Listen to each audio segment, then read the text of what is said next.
kami dari kelompok 7 Farmasi G dari Universitas Muhammadiyah Malang. Pada pertemuan kali ini, kita akan membahas mengapa munculnya efek obat bisa tertunda meskipun Cmax-nya sudah tinggi. Dengan studi kasus, obat antiinflamasi baru dan bagaimana hubungan farmakokinetik dan farmakodinamik membantu dalam menentukan dosis optimal. Menurut Ren et al. 2022 dalam British Journal of Clinical Pharmacology, hal ini bisa terjadi karena slow reversible binding. Obat butuh waktu untuk berikatan stabil dengan target di jaringan, sehingga efek muncul lebih lambat meskipun kadar darah sudah tinggi. Lalu muncul 3 pertanyaan. Yang pertama, mengapa terdapat keterlambatan antara Cmax dan munculnya efek? Yang kedua, dari studi farmakokinetik dan farmakodinamik, bagaimana kita menentukan dosis optimal untuk uji klinis? Yang ketiga, bagaimana pemahaman hubungan farmakokinetik dan farmakodinamik membantu menyusun regimen yang aman dan efektif? Mengapa ada keterlambatan antara Cmax dan efek? Ada 3 penyebab utama keterlambatan ini. Yang pertama, distribusi ke jaringan target. Obat harus menembus membran dan mencapai lokasi peradangan sebelum bekerja. Proses ini bisa memakan waktu walaupun kadar plasma sudah tinggi. Yang kedua, aktivasi mekanisme biologis.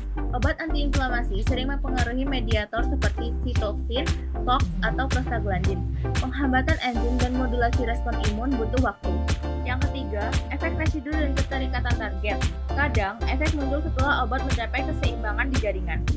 Seperti yang dijelaskan pada Ballard et al. 2021, dalam Frontiers in Pharmacology Model Effect Compartment bisa dijelaskan keterlambatan efek karena konsentrasi di lokasi aksi tidak langsung mengikuti kadar plasma.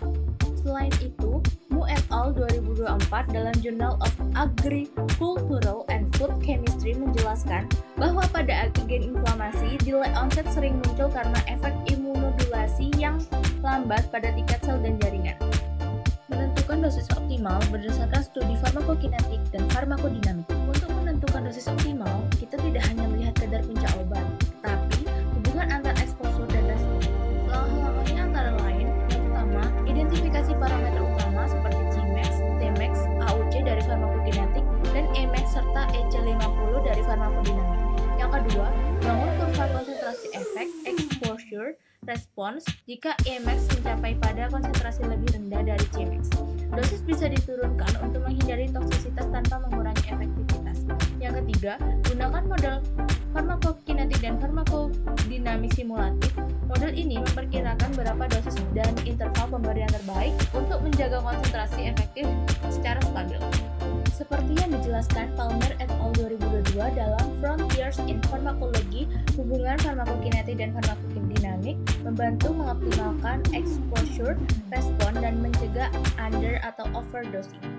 Hubungan farmakokinetik dan farmakodinamik sangat penting dalam perancangan dosis yang tepat karena yang pertama, menentukan kendala terapeutik. Dosis harus menghasilkan konsentrasi atas EC50 tapi di bawah batas toksik. Yang kedua, menyesuaikan frekuensi pemberian. Jika efek bertahan lebih lama daripada kadar plasma, maka interval pemberian bisa diperpanjang, mengurangi risiko akumulasi dan efek samping. Yang ketiga, menjaga overdosis. Karena Emax tercapai di konsentrasi rendah, meningkatkan dosis yang tidak selalu meningkatkan efek. Menurut Chana et al. 2025 di Current Pharmacology Report, penggunaan model farmakokinetik dan farmakodinamik dalam senyawa antiinflamasi dan antioksidan membantu memahami waktu onset, durasi, dan intensitas efek biologi serta regimen dosis bisa dioptimalkan dengan aman.